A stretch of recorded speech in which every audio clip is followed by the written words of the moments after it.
shot towards the end zone. Under touchdown. Trey Tucker to the end zone it goes. Caught! Touchdown, Armand Ben.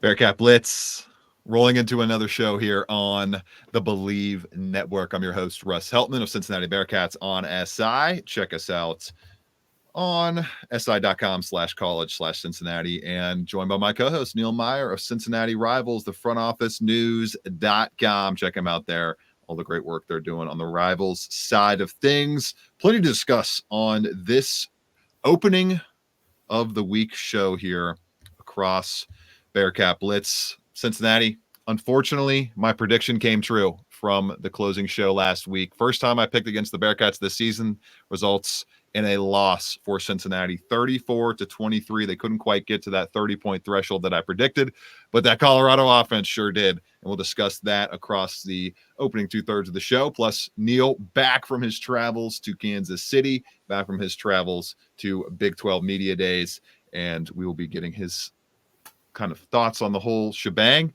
plus another scrimmage, secret scrimmage, not so secret anymore, as John Rothstein reports. Cincinnati fell to Pittsburgh in a closed-door scrimmage that, according to the Inquirer, Scott Springer had a decent amount of guys playing in this one. We'll get to that to close out the show. But first, I want to tell you about Bet Online. Bet Online is our presenting sponsor. And basketball fans, you know what time it is. It's that time of the year again to start up the regular season. The NBA is back from opening tip-off to buzzer beaters. BetOnline has you covered with the best odds, biggest promotions, and live in-game betting on all your favorite teams. This season, every game matters. BetOnline has every stat, matchup, breakdowns, and live odds to bet on during the games.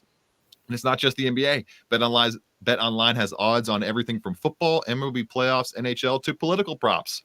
Head over to the website today to get in on the action with America's most trusted site for online wagering.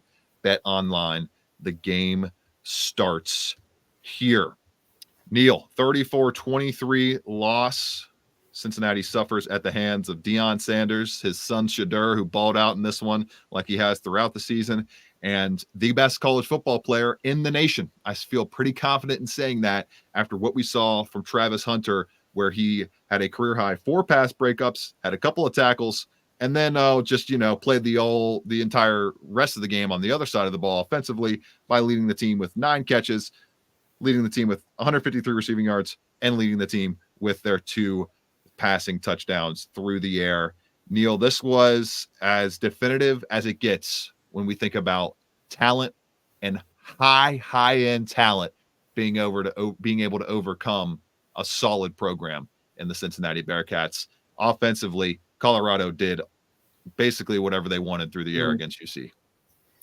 Yeah, and I mean, Russ, we talked about it heading into this one, that if you weren't able to get pressure to Shedeur Sanders, he was going to make you pay. And I mean, there's a reason why Shedeur Sanders is arguably the number 1 quarterback prospect in this 2025 NFL draft class. We've been saying it for the last year and a half, but I mean, overall, he did what a good quarterback does. And I mean, he started the game 15 for 15, and I think it was 15 for 15, 160, and 2 touchdowns, if I remember right. So, I mean, anytime a quarterback is dialed in like that, I mean, come on, it's going to be a long night. And I mean, then you look on the offensive side of the ball. I mean, he finishes 25 for 30, 323 yards, completing 83% of his passes with a quarterback rating of 195.8.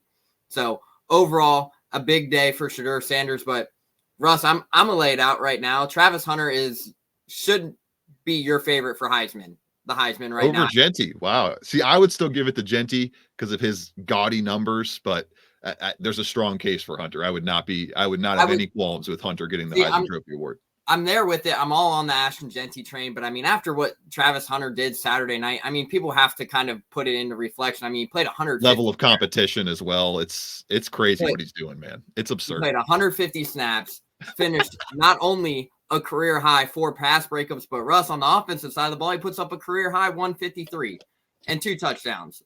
So overall, Travis Hunter is, as advertised, the best player in all of college football. And I think Cincinnati knew that coming in.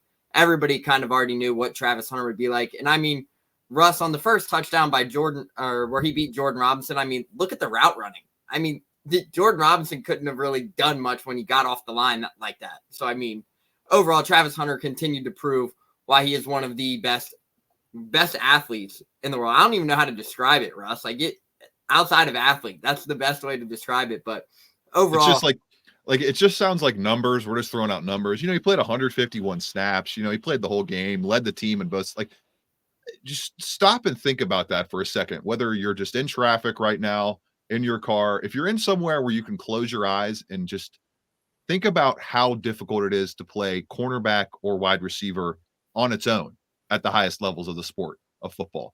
But to do it right now, a shade below the NFL at a power conference level, like, he was the best defender and offensive player on the field for the entire 60 minutes. And he's basically, Neil, been that for most, if not the entirety of all the games he's played this season, especially, and most of 2023.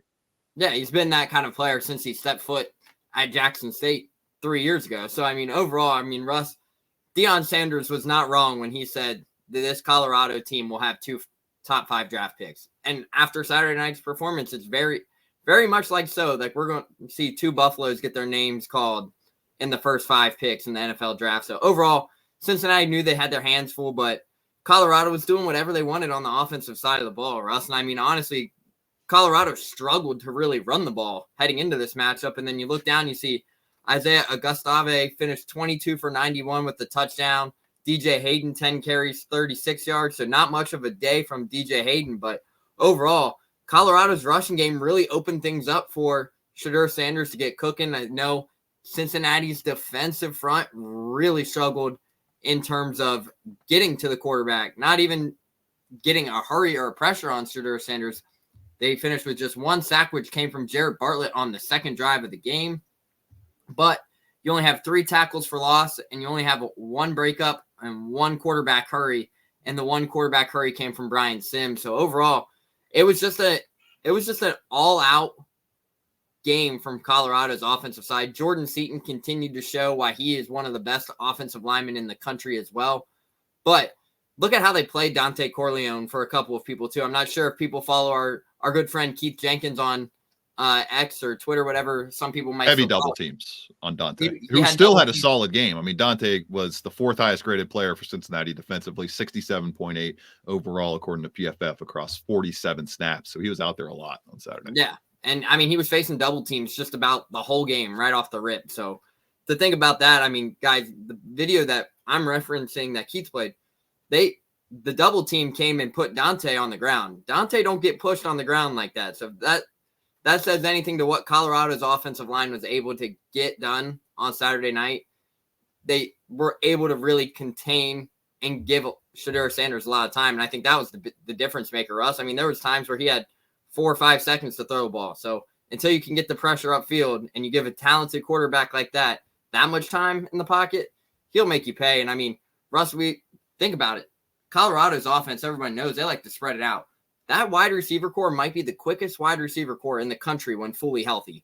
Jimmy Horn breaks that touchdown on the first drive before he hits the peace sign, which negates the touchdown. But overall, thought Cincinnati's defense could have been better in the open field tackling and whatnot, but they had plenty of opportunities there to put points on the board, especially in the second half, just couldn't find ways to convert.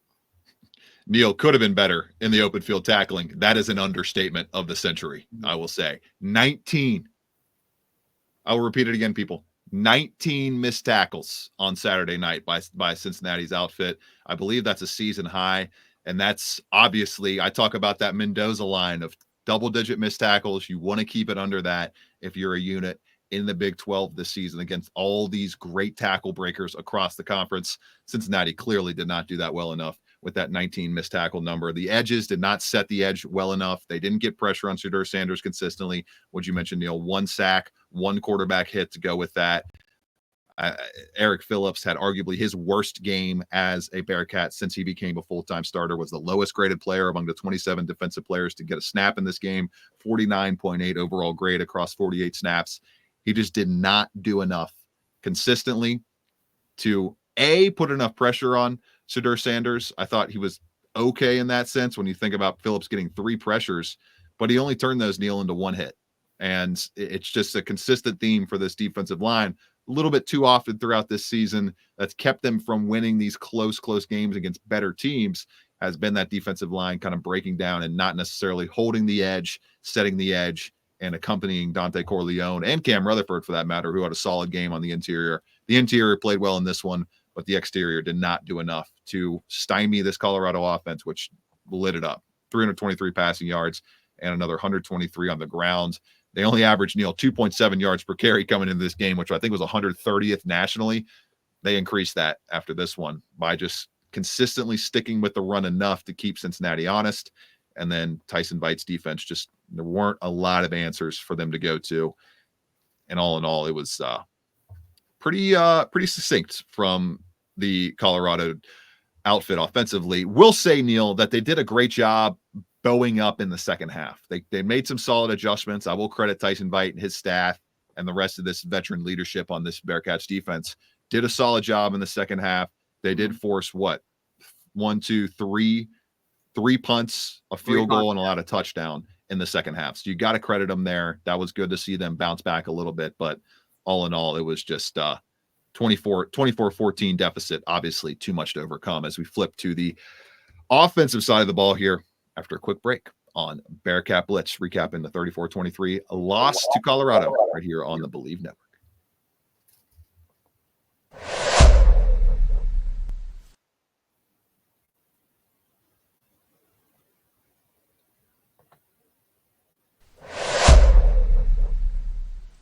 Cincinnati falls 34-23 to the Colorado Buffaloes. That defense only gave up 10 points in the second half, but Cincinnati could not find a way to get multiple touchdowns and ultimately pull off the comeback.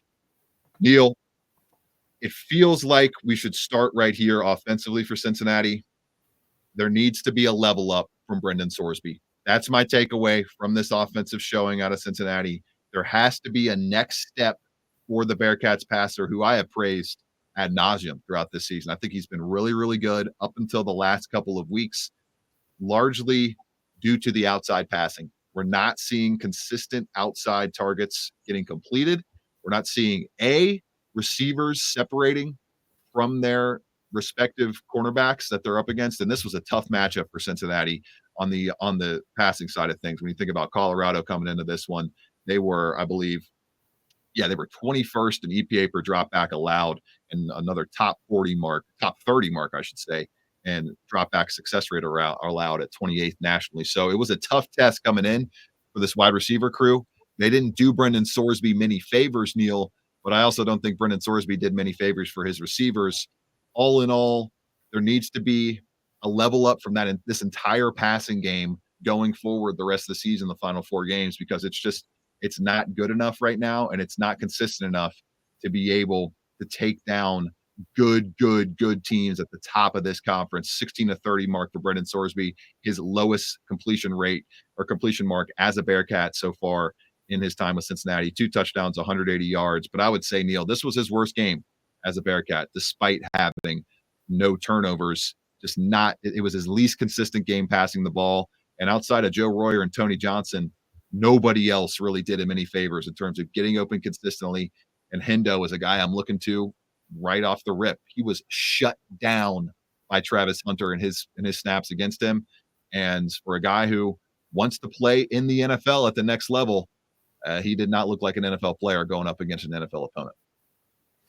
Yeah, but before I give you my offensive thoughts, Russ, I think the biggest takeaway from Cincinnati's offense is you lose a guy like Luke Kandra up front. I think that kind of played a big role into what the pass. Yeah, that was late in the game, like last couple drives. He got banged up on the opening drive, and then he came out. He came back in.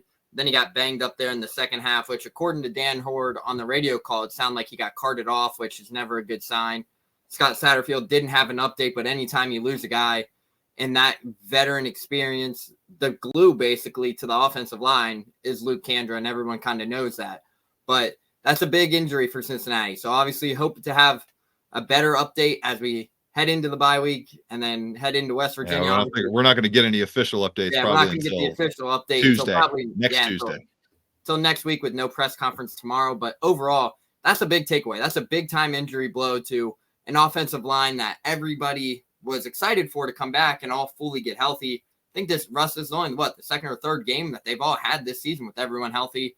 And then you hate to see a guy like Luke Kandra go down. That's kind of how it goes with offensive lines, though. You're rarely going to have more than 2-3 games in an entire season with the offensive line you expect to have to start. So, yeah, but overall, Brendan Sorsby, as well as you mentioned, I thought this was probably his worst game in terms of efficiency. But overall, everyone kind of knew Xavier Henderson was going to get wiped off the board because of Travis Hunter. You would expect him to get maybe 1 to 3 catches, maybe even 2 to 4.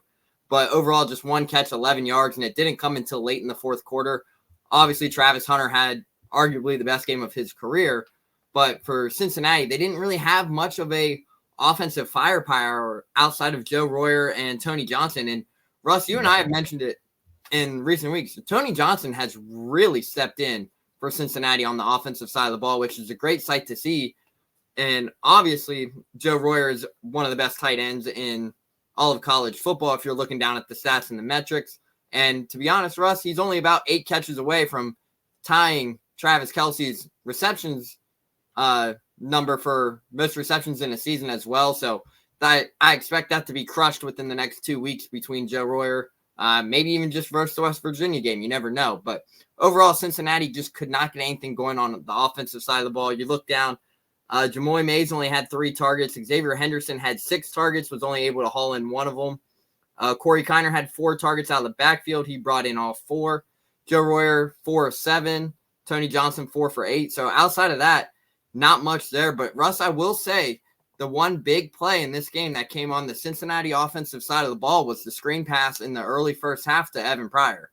And I think once you can get him in the open space, I would like to see that play a little bit more often. Find ways to get Evan Pryor the ball, especially in open space. You've seen the home run speed. So I think if they can find ways to do that, it might unlock some things on the offensive side. But overall, Colorado's defense was just all over the place on Saturday night. And their defense was led by Cameron Silman Craig, who, Russ, you look down, he had a huge game for Colorado. 8 tackles, a sack, 2 tackles for loss.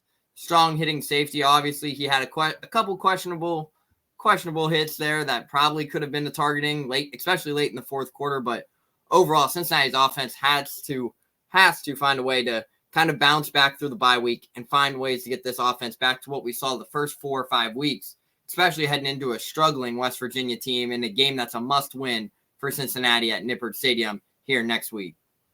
Average 5.3 yards per carry, sack adjusted. They were 5.6 per carry.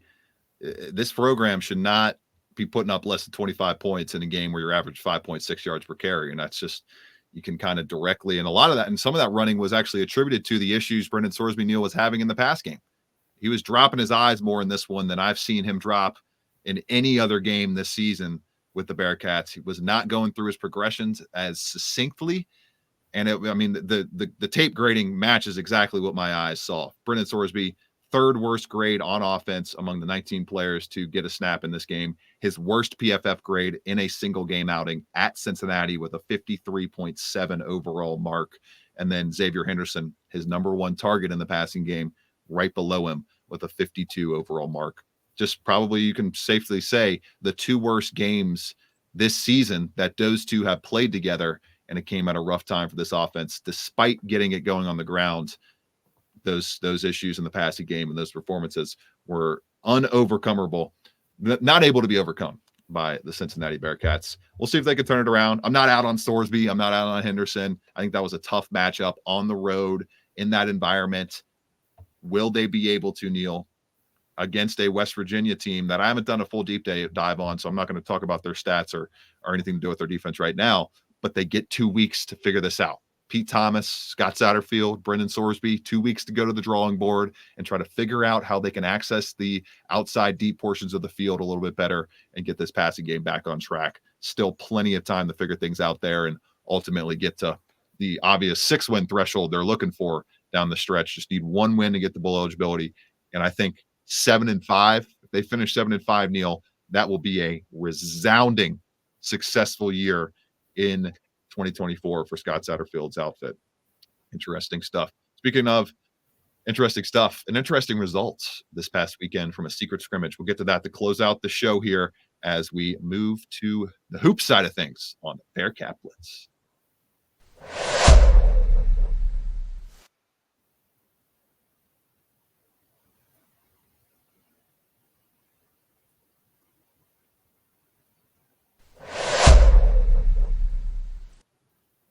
Before we move into the final segment of the show, I want to tell you all about Cherry Bundy. It is an awesome performance performance drink, recovery drink, I should say, that uses natural products and ingredients, no added sugar from their tart cherry juice. Yes, it's completely 100% tart cherry juice.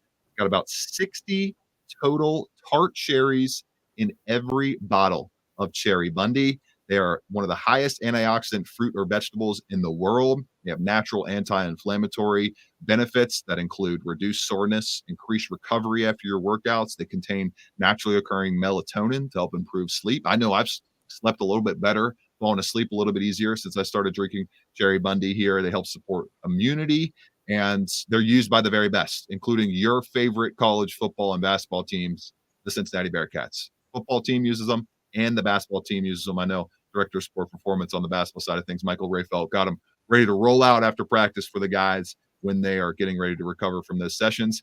Every NFL team uses them, and 66 of the 67 Power 4 conference football teams use them as well. You can get them at cherrybundi.com. That's cherrybundi.com, or they're available on Amazon or retailers nationwide, including Publix and Kroger right here in the Cincinnati side of things.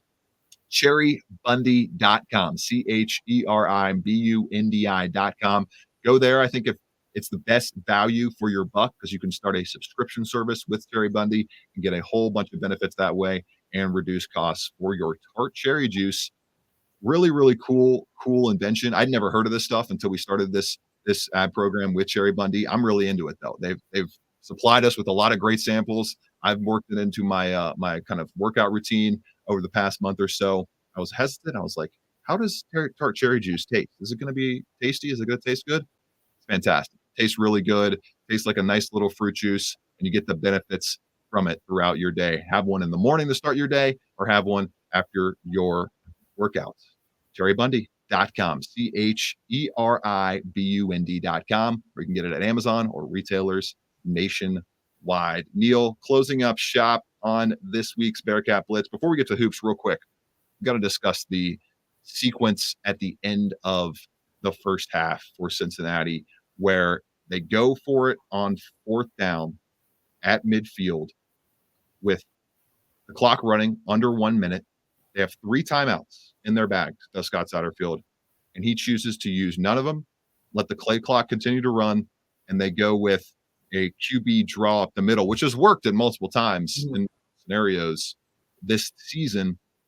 Neil, I didn't have any issue with going for it. I didn't have any real big issue with going for it with that play, but to not calm things down in the midst of all that confusion, in the midst of all of that hullabaloo going on at the end of the half with the clock ticking, to not take a time out there and preserve the seconds that you could have used more so deeper in the drive had you got the fourth down, and also just to calm everything down and reset the offensive line, reset the headspaces of the offense before going into that massive play. I think it was a crucial mistake by Scott Satterfield. And what do they end up doing? They gave up a brutal play, another brutal sequence at the end of a half. Travis Hunter scores on a deep touchdown from Deion Sanders, and it goes from a proverbial field goal possibility, maybe a touchdown for Cincinnati, to a 7-point swing the other way. And honestly, it was basically a 10 to 14-point swing right there in a game, Neil, that they lost by 11 points. That was really tough to swallow. Yeah, no, most definitely. And Russ, I mean, everyone's going to ask about that specific play. That's a play that's worked for Cincinnati all year. And if you watch it back on the film, there's nothing wrong with the play call. Me personally, I like that play call because in the trust and the ability they have with Brendan Sorsby. But what we don't like is like you mentioned, call the timeout there, kind of de-escalate the situation. You have 3 of them, kind of want to use them. Call 3 in the locker room. That was my biggest issue. Especially in a play like that, in an environment like that. Obviously, a sold-out game that was sold out months ago. I think the attendance was close to 65,000, if I remember seeing right. It was a big-time attendance. But overall, you would have liked to see the time out there. But obviously, they elected not to use it. And then they go right with the play. But if you look back, Russ, at the film on that play, Brendan Sorsby had that A-gap open. He just didn't see it right away. But he had that A-gap there. If he would hit the A-gap, it probably would have been been the first down, the drive keeps going, but instead you get stuffed right there. And then the very next following play, I think they get like a 3-yard gain. And then that's when the play over the top of Travis Hunter hits for the 38-yard touchdown over the top. Jordan Young got lost in coverage. I think maybe he thought he had somebody behind him, but there was nobody behind him besides Travis Hunter. So resulting in a 6, but that's a big time swing. And Russ, that's the swing that defined the game. First, and it defined the game. It changed everything, especially when Colorado was set to get the ball right before they score right before half. Then they get the ball coming out of the second half to start. That's where that big time swing kind of happened. Although they held Colorado to a punt on their they punted on the opening drive coming out. On the opening drive, which was huge. But in the end, if you could have held them to 3 there instead of 7, it's a big time swing. But overall, that's something you hate to see. But overall, that's a coaching kind of error, and they have to live and learn with that one. Yep, definitely one to adjust with moving out of the bye week. Adjusting to a 71-62 result here as we switch gears to basketball. Real quick, Neil, how much do you think we should take away from this loss in the secret scrimmage to Pittsburgh? 71-62 loss to Pitt. And according to John Rothstein, that was the result from CBS Sports. Got to give him credit there. And the Inquirer's Scott Springer chimed in after the result was reported and saying, quote, from a source, that 11 guys played in the outing. I don't think we're going to see 11 players matching up or getting minutes in a lot of games this year, Neil, unless it's a blowout.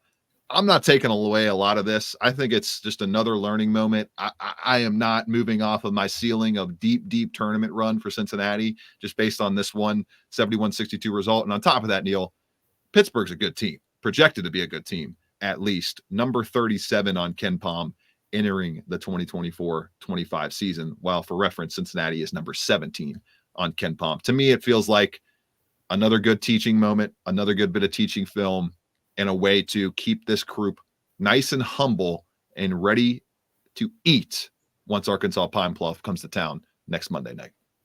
Yeah, absolutely. I mean, it's a great thing you mentioned that, Russ, because obviously these are closed secret scrimmages. So obviously you're still trying to find your lineups. You're trying to find your rotation. Day Thomas was one that did not play due to the injury setback that he suffered right before media days. I mean, if you saw the pictures, so you're going to your 12th. You're going 12 in your 12th man on the bench, essentially, by playing 11 guys without Day Thomas.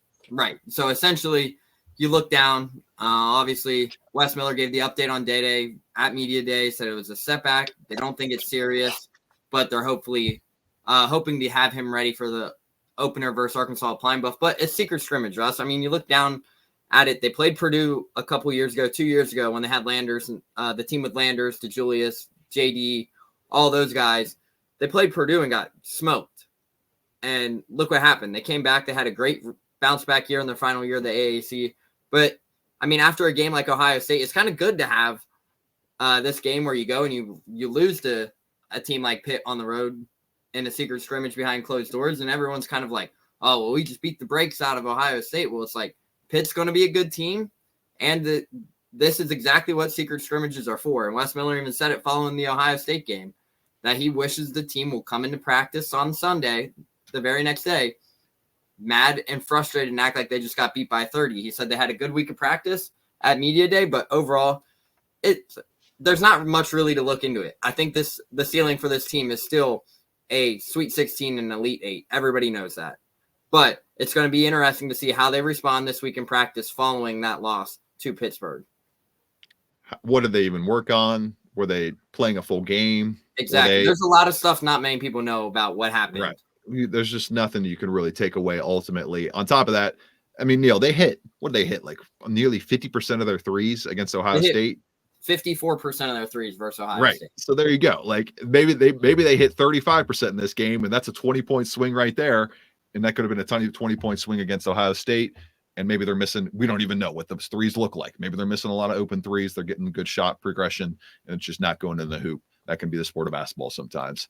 Just got to advance and adjust off of it. We are advancing to another episode later this week. For Neil Meyer, I'm Russ Eltman. This has been Bearcat Blitz on the Believe Network.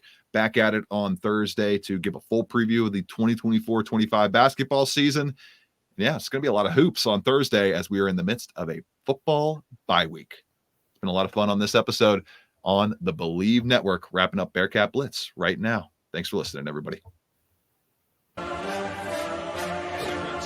Ritter to the end zone, looking for Pierce. Did he hang on? Yes. Touchdown.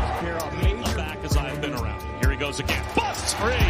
Jerome Ford down the sideline. Foot race.